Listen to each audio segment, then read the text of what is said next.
প্রিয় শিক্ষার্থী ভাই এবং বোনেরা, সবাইকে অনুপম টিউটোরিয়াল চ্যানেলের পক্ষ থেকে আরও একটি নতুন ভিডিওতে স্বাগত জানাচ্ছি। আজকে আমরা আলোচনা করছি বিবি অথবা অনার্স ফার্স্ট অথবা সেকেন্ড ইয়ারের প্রিন্সিপাল অফ ফিনান্সের কস্ট অফ ক্যাপিটালের 4 নম্বর ক্লাস নিয়ে। আজকে আমরা 4 নম্বর ক্লাসে আলোচনা করছি এই চ্যাপ্টারের সবচেয়ে মোস্ট ইম্পর্টেন্ট টপিক যেটা WSSC, যার পুনরূপ হচ্ছে weighted average cost of capital. অর্থাৎ কস্ট অফ ক্যাপিটাল থেকে যদি কোনো অঙ্ক আসে, আপনারা যারা ভিডিওটা দেখছেন তারা কষ্ট করে 2-4টা বছরের বোর্ড কোশ্চেন, প্রিভিয়াস ইয়ারের বোর্ড কোশ্চেন ফলো করবেন। দেখবেন যে মাস্ট বি WSSC থেকে প্রশ্ন আসে। অর্থাৎ এই চ্যাপ্টার থেকে প্রশ্ন আসলে অনার্সের জন্য WSSC থেকে আসে। তো WSSC চ্যাপ্টারের অঙ্ক করার পূর্বে, টপিক্সের অঙ্ক করার পূর্বে আমাদেরকে আগে WSSC অঙ্ক করার কিছু নিয়মাবলী আমরা একটু ফলো করি। এই ফর্মুলাগুলো আমার নিজের মতো করে বানানো, সো এগুলো বইতে দেওয়া নাই। যার কারণে বলবো যে ফুল টপিক্সটা ভালো করে বুঝলে, WSSC করার নিয়মাবলীগুলো যদি আমরা ভালো করে বুঝতে পারি, তাহলে আমরা এই চ্যাপ্টারের অঙ্ক খুব ইজিলি আমরা সমাধান করতে পারবো। ফার্স্টে বলা হয়েছে 1 নম্বরে পার্সেন্ট না দেওয়া থাকলে নতুন পার্সেন্ট বের করতে হবে।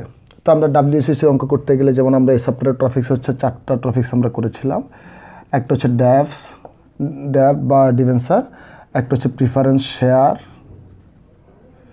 একটা হচ্ছে ইকুইটি শেয়ার, একটা হচ্ছে রিটেন আর্নিং। এই হচ্ছে আমাদের এই চ্যাপ্টারের আমরা 4টা টপিক্স করেছিলাম পূর্বে 3টা ক্লাসে। তো ফার্স্টে বলেছি আমরা কি পার্সেন্ট না দেওয়া থাকলে নতুন পার্সেন্ট বের করতে হবে। যেন আমাদের প্রশ্ন যখন দেখবো, সাপোজ কোনটার সাথে পার্সেন্টেজ বলতে যেমন 5% বা 10% বা এখানে দিতে পারে 5%। তো আমরা দেখলাম যে এটার সাথে পার্সেন্টেজ নাই, তো আমরা যেটা বলা হয়েছে পার্সেন্ট না দেওয়া থাকলে নতুন পার্সেন্টেজ বের করতে হবে। যদি কোনো আইটেমের সাথে যদি কোনো পার্সেন্টেজ না দেওয়া থাকে তখন 100% আমার নতুন পার্সেন্টেজ লাগবে। এই হচ্ছে আমার 1 নম্বর রুল। 2 নম্বরটা, ড্যাপ্ট অথবা ডিভেঞ্চারের সাথে পার্সেন্টেজ থাকলেও অনেক সময় নতুন পার্সেন্টেজ নির্ণয় করতে হয়। যেমন ড্যাপ্টের সাথে আমরা ধরে দিলাম যে এখানে 10% আছে, তাহলে আমরা বললাম কি যদি পার্সেন্টেজ থাকলেও অনেক সময় নতুন পার্সেন্টেজ নির্ণয় করতে হয়। তবে কখন? যদি প্রশ্নে ট্যাক্স থাকে। অর্থাৎ ডিভেঞ্চারের সাথে পার্সেন্টেজ দেওয়া আছে, তারপর ভিতরে যদি প্রশ্নের মধ্যে কোনো যদি ট্যাক্স দেওয়া থাকে, তাহলে অবশ্যই আপনাকে এই পার্সেন্টেজ দিয়েও হবে না, এই পার্সেন্টেজটাকে তখন বিফোর ট্যাক্স ধরতে হবে। তখন এটাকে আমাদের আফটার ট্যাক্সে কনভার্ট করতে হয়। সূত্রটা হচ্ছে যেটা আমরা ফার্স্ট ক্লাসে সূত্র আলোচনায় বলেছিলাম। তারপরও এখানে আপনাদের সুবিধার্থে আমরা এখানে আবার লিখে দিলাম KD = KV × 1 - T × 100।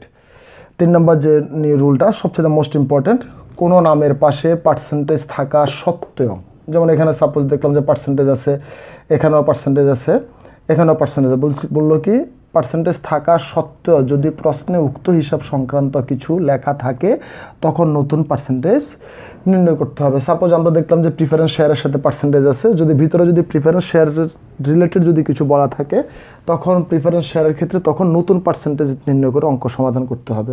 আমি সূত্রটা আবারও রিপিট করছি। ফার্স্টে WSSCর ক্ষেত্রে মনে রাখতে হবে 1 নম্বরে পার্সেন্টেজ যদি না থাকে তাহলে 100% নতুন পার্সেন্টেজ নির্ণয় করতে হবে। 2 নম্বরে হচ্ছে ডিভেঞ্চার আর ড্যাপ্ট বা যাই হোক, দুটোর কথা একই। এগুলোর সাথে পার্সেন্টেজ যদিও থাকলেও অনেক ক্ষেত্রে দেখা যায় কি নতুন পার্সেন্টেজ লাগে। তবে সেটা কখন লাগবে? যদি প্রশ্নে আপনার ট্যাক্স দেওয়া থাকে, তখন সেক্ষেত্রে আমরা এই সূত্রটা ইউজ করব। আর তাহলে আমরা ডিভেঞ্চার হিসাবটা চলে গেল, আর বাকি থাকছে যতগুলো আইটেম, এখানে 3টা হেড আছে, এখানে প্রিফারেন্স শেয়ার, ইকুইটি শেয়ার বা রিটেন আর্নিং। তো বলা হয়েছে কোনো নামের পাশে পার্সেন্টেজ থাকা সত্ত্বেও, অর্থাৎ যদি পার্সেন্টেজ থাকা সত্ত্বেও যদি ভিতরে যদি কিছু বলা থাকে উক্ত আইটেমগুলো সংক্রান্ত, হেডগুলো সংক্রান্ত, তখন অবশ্যই নতুন পার্সেন্টেজ নির্ণয় করতে হবে, যেটা আমরা সূত্রে লিখলাম। তো আমরা কথা না বাড়িয়ে আমরা এখন চলে যাচ্ছি অঙ্কের আলোচনায়। আর অঙ্কের আলোচনা শুরুতে বলছি, যারা আমাদের চ্যানেলে নতুন, ভিডিওগুলো দেখার পরে যদি ভালো লাগে বা যদি দেখে যদি মনে হয় যে আপনার কিছুটা উপকার হচ্ছে বা আমরা কিছুটা উপকার আসতে পারছি, তাহলে অনুগ্রহপূর্বক চ্যানেলটাকে সাবস্ক্রাইব করবেন এবং বন্ধুদের কাছে শেয়ার করবেন। তো চলে যাচ্ছে অঙ্কের আলোচনায়। তো এখানে আমরা করছি খানান ঘোষাল স্যারের বইয়ের এক্সারসাইজ 25 নম্বর নিয়ে। এক্সারসাইজ 24 থেকে এই চ্যাপ্টারের অঙ্ক। তো 24 নম্বর অঙ্কটা একেবারে সোজা কোশ্চেন, সেজন্য এটা আলোচনা করছি না। আমরা চলে যাচ্ছি সরাসরি কোশ্চেন নাম্বার 25-এ। তো কোশ্চেন নাম্বার 25-এ বলা হয়েছে the Microsoft limited has the following capital structure on 31 December 2005। অর্থাৎ মাইক্রোসফট কোম্পানির মূলধন কাঠামো দেওয়া হয়েছে, যেটা 2005 সালের 31 ডিসেম্বর তারিখের। এখানে একটা চার্ট দেওয়া হয়েছে, চার্টে ইকুইটি শেয়ার দেওয়া হচ্ছে 40 লক্ষ টাকা, যার সাথে কোনো পার্সেন্টেজ নাই। 10% প্রিফারেন্স শেয়ার দেওয়া হয়েছে 10 লক্ষ, আর 14% ডিভেঞ্চার দেওয়া হয়েছে, 30 লক্ষ, ইন টোটাল হচ্ছে 80 লক্ষ টাকা দেওয়া হয়েছে। তো বলেছিল এখানে the share of the company sells for টাকা 40, অর্থাৎ সাধারণ শেয়ারের কোম্পানির বিক্রয় মূল্য 40 টাকা। It is expected that the company will be able to pay A dividend টাকা 4 পার share in the next year, অর্থাৎ এটা আশা করা হয় যে কোম্পানি পরবর্তী বছর লভ্যাংশ হিসাবে 4 টাকা করে প্রদান করবে। Which will grow at 6 for ever, যা প্রতি বছরে 6% করে বৃদ্ধি পাচ্ছে। Assume A tax rate is 40%, অর্থাৎ করের পরিমাণ 40% দেওয়া হয়েছে। তো রিকোয়ারমেন্টের ক্ষেত্রে ফার্স্টে আমরা রিকোয়ারমেন্ট এটা সমাধান করছি। তো এতে বলা হয়েছে compute a weighted average cost of capital based on the existing capital structure, অর্থাৎ উপরে যে ক্যাপিটাল স্ট্রাকচার দেওয়া হয়েছে তার উপর ভিত্তি করে ওই WACC নির্ণয় করার জন্য। তো WACC নির্ণয় করতে গেলে আমরা যেহেতু সূত্রগুলো পড়েছি, এখন আমরা সূত্রগুলো লাইন বাই লাইন ধরে ধরে এখন আমরা অঙ্ক সমাধানে যাচ্ছি। তাহলে আমরা বলেছিলাম 1 নম্বর সূত্র, যদি পার্সেন্টেজ দেওয়া না থাকে তখন নতুন পার্সেন্টেজ নির্ণয় করতে হবে। তো আমরা এখানে দেখতে পাচ্ছি ইকুইটি শেয়ার আছে 40 লক্ষ, কিন্তু ইকুইটি শেয়ারের সাথে নতুন করে কোনো পার্সেন্টেজ দেওয়া নাই, সেহেতু আমাদেরকে প্রথমত ইকুইটি শেয়ারের পার্সেন্টেজ নির্ণয় করতে হবে। তো অঙ্কগুলো সমাধানের ক্ষেত্রে ফার্স্টে আমরা কিছু ওয়ার্কিং করব। তো আমরা লিখছি ফার্স্টে ওয়ার্কিং 1 দিচ্ছি আমরা, আর এটা হচ্ছে রিকোয়ারমেন্ট এ, রিকোয়ারমেন্ট এর মধ্যে ওয়ার্কিং 1 দিচ্ছি। তো ওয়ার্কিং 1 যেহেতু আমাদের ইকুইটি শেয়ারের সাথে পার্সেন্টেজ নিয়ে আমরা শুরুতে লিখছি we know cost of equity share কে সমান সমান, আমরা সূত্রটা আগে থেকেই জানি আশা করি, D1/P0 - F প্লাস জি ইন্টু দিচ্ছি আমরা 100। এবার আমরা পাশে দিয়ে চলে যাচ্ছি হেয়ারে। তো হেয়ারে যাওয়ার ক্ষেত্রে আমাদের কেই দরকার, যেহেতু যেটা প্রয়োজন এটা নাই, সো এটা কোশ্চেন মার্ক। D1 বা D0 যাই হোক, তো আমাদেরকে এখানে শুরুতে বলা হয়েছে the share of the company sells for টাকা 40, কোম্পানির বিক্রয় মূল্য দেওয়া হয়েছে, মানে P0 হচ্ছে টাকা 40, তাহলে আমরা P0-তে 40 লিখলাম। আবার বলা হয়েছে it is expected that the company will be able to pay A dividend of টাকা 4 পার share in the next year. তাহলে যেহেতু এখানে ডিভিডেন্ড পরবর্তী বছরের জন্য বলা হয়েছে, আমরা প্রথম ক্লাস থেকে বলে আসছি যদি লভ্যাংশের ক্ষেত্রে যদি আমি ডিভিডেন্ডটা যদি ভবিষ্যৎকে ইন্ডিকেট করে তাহলে D1, আর ভবিষ্যৎ ছাড়া অতীত বা বর্তমান যাকে ইন্ডিকেট করবে সেটা হচ্ছে D0, আর D0 থেকে তখন পরবর্তীতে আমাদেরকে আবার D1-এ কনভার্ট করতে হয়। তাহলে আমরা লিখছি D1 ইজ ইকুয়াল টু টাকা 4। আর বলা হয়েছে পরের লাইনে which will grow at 6% for ever, যা প্রতি বছর 6% করে বৃদ্ধি পায়, সেটা হচ্ছে জি এর মান 6%, 0.06 দিলাম। এখন এফ রিলেটেড কোনো কিছু বলা নাই, সো এটার মান 0, তাহলে সরাসরি আমরা মান বসিয়ে দিচ্ছি। D1 হচ্ছে টাকা 4, আর P0 হচ্ছে 40 - 0 প্লাস জি এর মান 0.06 ইন্টু দিচ্ছি আমরা 100 is equal two 4/40 plus 0.06 into দিচ্ছি আমরা 100। তো আমরা ক্যালকুলেশন করে নিচ্ছি একসাথেই, যেহেতু ভিডিওটা অনেক বড় হয়ে যাবে। তাহলে 4/40 প্লাস 0.06 ইন্টু 100, তাহলে আমরা এখান থেকে পাবো 16%। যা আমরা একসাথে ক্যালকুলেশনটা করলাম, আপনাদের যদি কোথাও কনফিউশন হয় তাহলে আপনারা নিজেরা আবার ক্যালকুলেশনটা চেক করে নিতে পারবেন। আর যেহেতু আমরা অনার্সে পড়ে আশা করি সিম্পল ক্যালকুলেশনটা আমরা চেক করলে সবাই পারবো। তাহলে আমাদের ফার্স্টের সূত্র অনুযায়ী করলাম, পার্সেন্টেজ না থাকলে নতুন পার্সেন্টেজ, যেমন ইকুইটির ক্ষেত্রে পার্সেন্টেজ ছিল না, আমরা নতুন পার্সেন্টেজ 16% করে নিলাম। আবার 2 নম্বরে বললাম কি আমরা ডেপ্ট বা ডিভেঞ্চারের সাথে পার্সেন্টেজ থাকলেও অনেক সময় নতুন পার্সেন্টেজ নির্ণয় করতে হয় যদি প্রশ্নে ট্যাক্স দেওয়া থাকে। তো আমরা প্রশ্ন পড়ার সময় বলেছিলাম অ্যাজিউম এ 40% ট্যাক্স রেট, আবার আমাদের ডিভেঞ্চারের সাথে ছিল 14%। থাকা সত্ত্বেও নতুন পার্সেন্টেজ করতে হইতেছে কেন? যেহেতু প্রশ্নে ট্যাক্সের কথা বলা হয়েছে, আর সেক্ষেত্রে আমরা এই সূত্রটা ইউজ করব। তাহলে আমরা দিচ্ছি ওয়ার্কিং 2, আবার আমরা লিখছি আগের মতোই উই নো কস্ট অফ ডেপ্ট দিচ্ছি আমরা কেডি সমান সমান কেবি ইন্টু 1 - টি ইন্টু দিচ্ছি আমরা 100। তাহলে আমরা এখানে চলে যাচ্ছি হেয়ারে, তাহলে আমাদের কেডি দরকার, তাহলে KD is equal to question mark, KB দরকার আর টি এর প্রয়োজন। তাহলে আমাদের এখানে টি দেওয়া হয়েছিল কত পার্সেন্ট, 40%। তাহলে টি লিখছি আমরা 40%কে ভাঙাইলে আমরা পাই 0.40। এখন দরকার কেবি। কেবি বলতে কি, আমাদের প্রশ্নের বলছি কি ড্যাপ ডিভেন্সারের সাথে পার্সেন্টেজ থাকলো, ওইগুলোর সাথে যে পার্সেন্টেজটা আছে ওইটাকে ধরে নিতে হবে কেবি, কস্ট অফ বিফোর ট্যাক্স, মানে পূর্ববর্তী করের টাকা। তাহলে এটা হচ্ছে 14%। তাহলে দিচ্ছি আমরা 14%কে ভাঙাইলে পাচ্ছি 0.14। তাহলে এই যোগল টু 0.14 আর 1 মাইনাস 0.40 ইন্টু দিচ্ছি আমরা 100।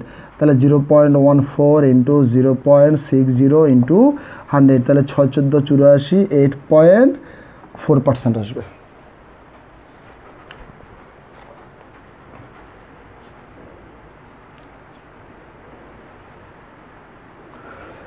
তাহলে এইগুলো আমাদের সূত্রের 2 নম্বর ফর্মুলাটা ফলো করলে আমরা করলাম। এবার 3 নম্বরটা বলা হয়েছে কি, কোনো নামের সাথে পার্সেন্টেজ থাকা সত্ত্বেও যদি প্রশ্নে উক্ত হিসাব সংক্রান্ত কিছু বলা থাকে তাহলে নতুন। যেমন প্রশ্নের মধ্যে আর কি আছে, আমাদের প্রিফারেন্স শেয়ারের সাথে 10%, কিন্তু আমরা প্রশ্ন যখন পড়েছিলাম প্রিফারেন্স শেয়ার রিলেটেড কিছুই পাই নাই। সো আমার আর প্রিফারেন্স শেয়ারের যে নতুন করে পার্সেন্টেজ করার কোনো প্রয়োজন নাই। তাহলে আমরা 2টা ওয়ার্কিং করলাম।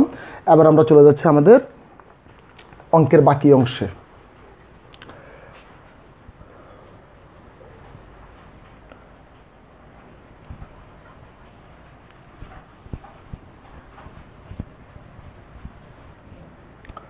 তাহলে আমরা রিকোয়ারমেন্ট যেহেতু এটা করছি, আমি ভুলে মুছে ফেলেছি, এটা রিকোয়ারমেন্টে লিখছি আমরা উই নো WACC সমান সমান। এখন আমরা ফলো করি, আমরা প্রশ্নের 3টা ডাটা পেয়েছিলাম। একটা পেয়েছিলাম ইকুইটি, একটা পেয়েছিলাম ড্যাফট, আর একটা পেয়েছিলাম প্রিফারেন্স শেয়ার। যেহেতু এখানে 3টা ডাটা, আমরা লিখব W স্পেস রাখবো কে প্লাস 3বারই লিখবো W space k plus W space কে। বলো ভাই এগুলোতে কি অ্যাড করব, যেহেতু আমাদের 3টা ডাটা 3বার লিখলাম, যদি 4টা থাকতো আমরা 4বার লিখতে পারতাম। তাহলে এখানে লিখবো ডি কেডি, আবার WD, সরি প্রথমটা ছিল আমার ইকুইটি, তাহলে আমরা শুরুতে লিখব WEKE, আর পরেরটা হচ্ছে ড্যাফট, তাহলে আমরা লিখছি WD কেডি, পরেরটা হচ্ছে preference share WFEKP। Equal to দিলাম। এখন আমাদের পরবর্তী কাজটা খুবই সিম্পল কাজ। ফার্স্টে আমরা মনে রাখবো একটা দাগ টানবো। তাহলে দাগ টানলাম, দাগের নিচে হবে আমার যে উপরে যে ডাটাগুলো ছকের মধ্যে দেওয়া আছে, ওই ছকের ডাটাগুলো টোটাল ফিগারটা আমার 80 লক্ষ টাকা, অযুত লক্ষ নিযুত। আবার হচ্ছে ইকুইটির জন্য আছে কত আমার 40 লক্ষ, যার যার ফিগারটা বসবে উপরে, ইন্টু। এখন আমার ইকুইটির জন্য আমরা একটু আগে পার্সেন্টেজ নির্ণয় করলাম, কত পার্সেন্ট, 16%। তাহলে আমরা 16% দিয়ে দিলাম, ব্র্যাকেট দিয়ে দিলাম, প্লাসের প্লাস চিহ্ন। আবার নিচে টোটাল ফিগার 80 লক্ষ। আবার আমার WD বলতে ডিফেন্সের ফিগার কত আছে আমাদের কাছে, 30 লক্ষ, উপরে আমরা দিচ্ছি 30 লক্ষ, ইন্টু ডিফেন্সারের জন্য আমাদের এই প্রশ্নে দেওয়া আছে 14%, কিন্তু আমরা নতুন করে পেলাম কত, আমরা 8.4%। তাহলে 8.4%টাকে আমরা ইউজ করব। আর সর্বশেষ যেটা আছে WPKP, তাও টোটাল ফিগারটা নিচে। আর প্রিফারেন্স শেয়ারের জন্য ফিগার ছিল আমাদের মাত্র 10 লক্ষ, ইন্টু যেহেতু এটার জন্য নতুন পার্সেন্টেজ করা হয় নাই, সো এটার জন্য আছে 10% আমরা ইউজ করব। Equal to. এবার এক্ষেত্রে আমরা কাজটা কীভাবে করে আমরা ফলো করি, ফার্স্টে উপরে কত 40 লাখ, ফার্স্টে আমরা উঠাবো 40 লক্ষ, ভাগ দিব আমরা নিচে আছে 80 লক্ষ, 80 লক্ষকে আমরা ভাগ দিলাম। ভাগ দেওয়ার পরে এখানে যে 16%, আমরা ক্যালকুলেটারে শুধু 16 দিয়ে গুণ করব, পার্সেন্টেজ দিয়ে গুণ করব না। তাহলে গুণ দিচ্ছি আমরা 16, তাহলে 16 দিলে আমরা এখানে সরাসরি পাবো 8%। প্লাস আবার এখানেও একই ফর্মুলা, 30 লাখ ভাগ 80 লাখ, 30 লাখ ভাগ 80 লাখ, গুণ দিব আমরা 8.4, পার্সেন্টেজকে ইউজ করতে পারবো না। তাহলে এখানে পাচ্ছি আমরা 3.15, শুধু পার্সেন্টেজটা বসিয়ে দেবো। এখানে 10 লাখকে 80 লাখ দিয়ে ভাগ, গুণ দিব আমরা 10-এর সাথে, তাহলে এখানে পাচ্ছি আমরা 1.25%। আবার সবগুলো শুধু যোগ করে দিলে আমাদের আনসার হয়ে যাবে। তাহলে 8 প্লাস 3.15 প্লাস 1.25 দিচ্ছি আমরা 1.25, তাহলে আমরা এখানে পেলাম 12.4%। আশা করি WSCCর কোশ্চেনটা আমরা খুব ইজিলি বুঝতে পেরেছি। তো আমরা এখন চলে যাচ্ছি রিকোয়ারমেন্ট বিতে। তো দেখি রিকোয়ারমেন্ট বিতে কী বলা হয়েছে। Compute the new WSCC if the company raises an additional টাকা 20 লাখ ডেপ্ট বাই ইস্যুইং 15% ডিভেঞ্চার, অর্থাৎ নতুন করে WCC করার জন্য বলা হয়েছে যদি কোম্পানি বৃদ্ধি করে অতিরিক্ত 20 লক্ষ টাকা ঋণপত্র হিসাবে, যার সুদের পরিমাণ হচ্ছে 15%। This would result in increasing the expected dividend to টাকা 6, যেখানে এক্সপেক্টেড ডিভিডেন্ড বৃদ্ধি পেয়ে হবে 6 টাকা, আগে ছিল 4 টাকা, এখন বৃদ্ধি পাবে 2 টাকা, ইন টোটাল 6 টাকা হবে। And leave the growth rate unchange, যেখানে বৃদ্ধির পরিমাণ অপরিবর্তনীয় থাকবে, যেখানে গ্রোথ রেট ছিল আগে 6%, এখনও 6%ই থাকবে। But the price of the share likely to fall to টাকা 30 পার শেয়ার, কিন্তু শেয়ারের মূল্য কমে গিয়ে দাঁড়াবে 30 টাকা করে। তো আমরা অঙ্কে চলে যাই। তো প্রথমত আমাদেরকে যে 20 লাখ টাকা ডিভেঞ্চার দিয়েছিল, আমরা শুরুতে 2 নম্বরের সূত্র পড়েছিলাম, ডিভেঞ্চার আর ডেপ্টের সাথে পার্সেন্টেজ থাকলেও যদি নতুন পার্সেন্টেজ লাগে, যদি প্রশ্নে ট্যাক্স দেওয়া থাকে, যেহেতু এই বি নাম্বার রিকোয়ারমেন্টটা আমার উপরে চার্টের সাথে ম্যাচিং করা, যেহেতু উপরে আমাদের ট্যাক্স ছিল, সেজন্য ঋণপত্রের জন্য 15% থাকলেও নতুন পার্সেন্টেজ নির্ণয় করতে হবে।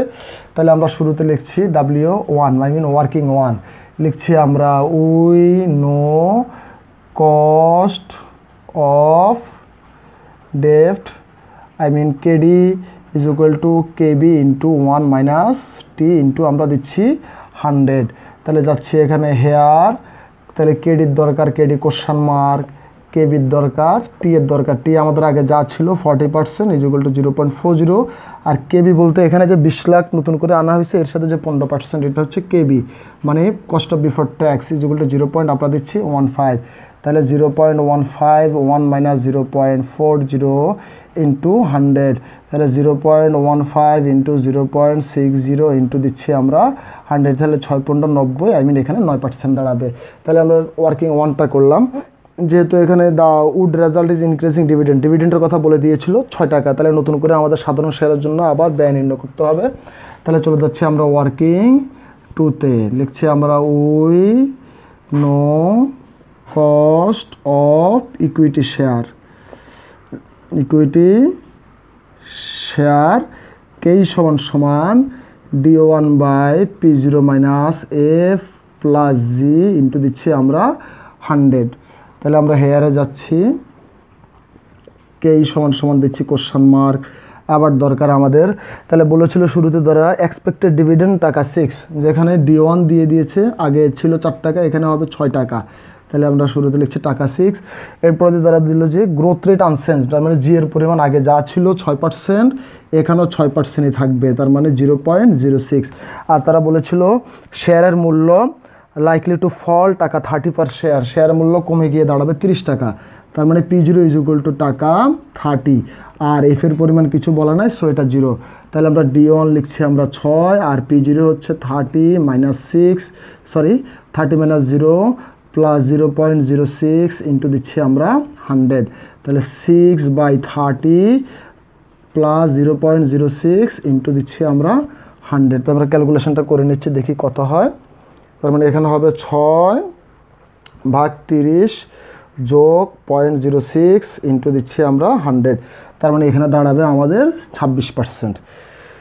এই হলো আমাদের রিকোয়ারমেন্ট বি অনুযায়ী যা করতে বললো করলাম, নতুন করে আমরা পার্সেন্টেজ নির্ণয় করলাম।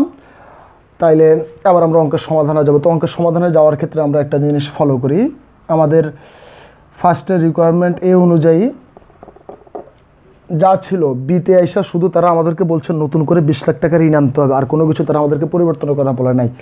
তাইলে আমরা আমাদের হেডগুলা কী কী ছিল, প্রথমে প্রশ্নে ছিল ইকুইটির জন্য এখন আমরা যে 26% করেছি, আমরা 26% দিয়ে আমরা কাজ করব। এরপর দিয়ে আসি, আর প্রশ্নে ছিল প্রিফারেন্স শেয়ার ছিল, তাহলে প্রিফারেন্স শেয়ার ছিল প্রশ্নে, ওইখানে ছিল 10%, এটা সম্পর্কে কিছু বলা হয় নাই, সো আমরা কোনো পার্সেন্টেজ চেঞ্জ করি নাই। আবার প্রশ্নে একটা ডিভেঞ্চার ছিল, তাহলে আমরা দিচ্ছি ডিভেঞ্চারের জন্য আগে আমরা নতুন করে পেয়েছিলাম 8.4%, এখনও ডিভেঞ্চারটা থাকবে। এখানে এসে তারা আমাদেরকে বলছে নতুন করে আরও 20 লাখ, তার মানে ডেপ্ট আরেকটা হবে, তাহলে আমরা নতুন করে ডেপ্ট লিখছি, যেটার পার্সেন্টেজ আমরা ইউজ করব 9%টাকে ইউজ করব। এই জিনিসগুলো আমার লাগবে, সেজন্য আমরা পাশে দিয়ে লিখে রাখলাম। এবার আমরা চলে যাচ্ছি সরাসরি অঙ্কে। তাহলে লিখছি আমরা উই নো WASCC, তাহলে যেহেতু আমাদের এখানে মান হচ্ছে 4টা, বলো ভাই আপনি যদি ডেপ 2টাকে একসাথে করে দেন, 2টাকে একসাথে করে দিলে ঝামেলা বাঁচবে, সেজন্য আমরা 2টাকে আলাদা আলাদা করে দিচ্ছি। তাহলে আমরা যেহেতু চারটা মান ডাব্লিউ কে একভাবে লিখতে আগের মতো করে লিখতেছি plus W k plus W কে। আবার শুধু প্রথমটার জন্য কি লিখলাম আমরা ইকুইটি, তাহলে শুরুটাকে দিচ্ছি ডাব্লিউ কে ই, পরেরটাকে দিলাম প্রিফারেন্স শেয়ার, তাহলে ডাব্লিউপি কেপি, পরেরটা D W D K D, পরেরটাও ডাব্লিউ ডি কে ডি ইজুগুলটা দিলাম। এবার আমরা তখন বলেছিলাম ইন টোটাল ফিগারটা বসবেন নিচে, তাহলে তখন আমাদের ফিগার ছিল 80 লক্ষ, এখন আরও নতুন করে বাড়তেছে 20 লক্ষ, তাহলে ইন টোটাল নিচে হবে 1 কোটি। আর উপরে হচ্ছে যার যার ফিগার, যেমন সাধারণ শেয়ারের ছিল কত 40 লক্ষ, ইন্টু নতুন করে পার্সেন্টেজ আমরা কত পেলাম 26%, তাহলে আমরা এখানে ইউজ করছি 26%, প্লাসের প্লাস এখানে নিচে টোটাল ফিগার, আর উপরে প্রিফারেন্স শেয়ারের জন্য ছিল আমাদের কত 10 লক্ষ, দিচ্ছি আমরা 10 লক্ষ, আর ইন্টু দিচ্ছি প্রিফারেন্স শেয়ারের জন্য যা ছিল 10% 8% দিচ্ছি আমরা, আবার প্লাস নিচে টোটাল ফিগার, আর উপরে ডাব্লিউ ডিভেন্সার, তাহলে ডিভেন্সার এটা হচ্ছে প্রশ্নেরটা, তারপর নতুনটা যেটা সেটা হচ্ছে শেষেরটা, তাহলে প্রশ্নের যেটা ছিল এটার জন্য ছিল 30 লক্ষ, ইন্টু এটার জন্য আগের পার্সেন্টেজ যা ছিল 8.4% দিচ্ছি আমরা 8.4%কে দিলাম, আর সর্বশেষ যেটা ইন টোটাল ফিগারটা আবার নিচে বসাচ্ছি। তো নতুন করে যে 20 লাখ বলছিল এর শেষেরটা হচ্ছে নতুনটার জন্য, গুণের গুণ চিহ্ন দিলাম, আর শেষেরটার জন্য আমরা পেলাম কত পার্সেন্ট 9%, তাহলে আমরা এখানে ইউজ করছি 9%কে। তো আমাদের ক্যালকুলেশনটা হুবহু আগের মতোই, ফার্স্টে উপরেরটাকে নিচেরটা দিয়ে ভাগ, 40 লাখ ভাগ 1 কোটি, আর গুণ দিব আমরা, যে পার্সেন্ট আছে পার্সেন্টটা ইউজ করতে পারবো না, শুধু সংখ্যাটা, তাহলে 26 দিয়ে আমরা গুণ দিলে এখানে পাচ্ছি আমরা 10.4%, এখানে হচ্ছে 10 লাখ ভাগ 1 কোটি গুণ 10-এর 10, তাহলে এখানে পাচ্ছি আমরা 11%, প্লাস এখানেও একইভাবে এখানে পাচ্ছি আমরা 2.52%, প্লাস এখানেও একইভাবে এখানে পাচ্ছি আমরা 1.8%। এবার সবগুলো আমরা যোগ করছি, দেখি কত পাই, 10.4 প্লাস 1 প্লাস 2.52 প্লাস 1.8, তাহলে আমরা এখানে পাচ্ছি 15.72%। আশা করি এই কোশ্চেনটা আমরা ইজিলি বুঝতে পেরেছি। আবার চলে যাচ্ছি রিকোয়ারমেন্ট 3-এ। 3 বলতে রিকোয়ারমেন্ট সি, রিকোয়ারমেন্ট সিতে যাচ্ছি আমরা। তো দেখি কি বলেছে এখানে, compute the cost of capital if in requirement B বলেছিল এখানে above growth rate increase to টাকা 10%, অর্থাৎ 3 নম্বরে এসে তারা আমাদেরকে আবার নতুন করে WCC করতে বলছে, যেখানে শুধুমাত্র গ্রোথ রেটটা পরিবর্তন করতে হবে 10%। তো আমরা আশা করি এতক্ষণ পর্যন্ত আমরা বুঝতে পেরেছি গ্রোথ রেটটা কোথায় প্রয়োগ হয়, ইকুইটি শেয়ারে প্রয়োগ হয়, তার মানে নতুন করে শুধু ইকুইটি শেয়ারের মানটা নির্ণয় করতে হবে, যেখানে নতুন করে ইকুইটি শেয়ারের আমাদের আগে ছিল 26%, এটা এখন আর হবে না, এই মানটা শুধু পরিবর্তন হবে, আর বাকি যা আছে সব অপরিবর্তনীয় থাকবে। তাহলে আমরা লিখছি W working 1 we know cost of equity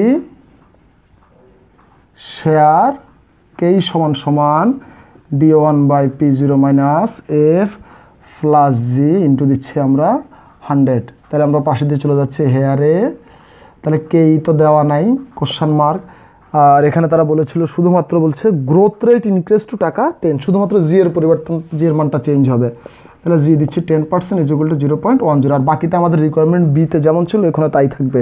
তাহলে রিকোয়ারমেন্ট বিতে আমাদের P0 ছিল কত টাকা, টাকা 30, দিয়ে দিচ্ছি আমরা টাকা 30, এরপরে এখানে D1 ছিল টাকা 6, D1 ছিল টাকা 6 দিলাম, আর এফ তো ছিল না, ওইখানেও 0 এখানেও 0, তাহলে D1 দিচ্ছি আমরা 6, আর এখানে ছিল 30 মাইনাস 0 প্লাস 0.10 ইন্টু দিচ্ছি আমরা 100, তাহলে 6/30 প্লাস 0.10 ইন্টু দিচ্ছি আমরা 100 ইজ ইকুয়াল টু, দেখি আমাদের ক্যালকুলেশন কত এসে দাঁড়ায়, 6/30 প্লাস 0.10 ইন্টু 100, তাহলে এখানে দাঁড়াচ্ছে আমাদের 30%, আর সব কিছু সেম থাকবে আমাদের, তাহলে 30% লিখলাম।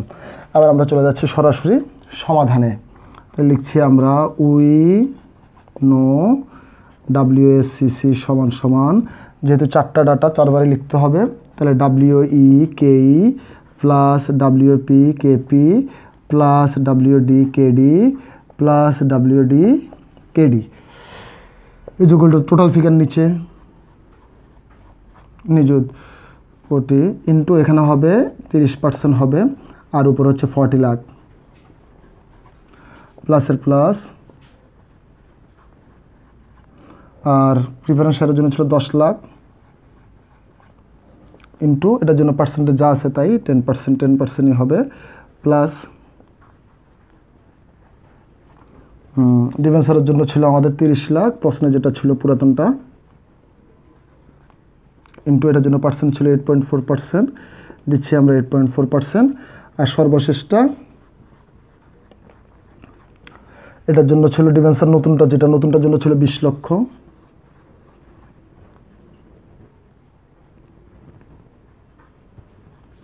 ইন্টু এটার জন্য ছিল 9%, 9%-এ বসবে। তো আমরা লিখি কত হয় এখানে দেখি আমরা এবার তাহলে 40 লাখ ভাগ 1 কোটি ইন্টু 30 তাহলে এখানে পাচ্ছি আমরা 12% আর এগুলো আমাদের আগেরগুলোই সেম তাহলে এটা ছিল আমাদের 1%, এটা ছিল আমাদের 2.52% আর এটা ছিল আমাদের মেবি 1.8%, 1.8% এই যোগফলটা সবগুলো যোগ করে দিলে আনসার তাহলে 12 প্লাস 1 প্লাস 2.52 প্লাস 1.8 তাহলে এখানে পাচ্ছি আমরা 17.32%। যাই হোক আজকের ক্লাসটা এখানে সমাপ্ত করছি।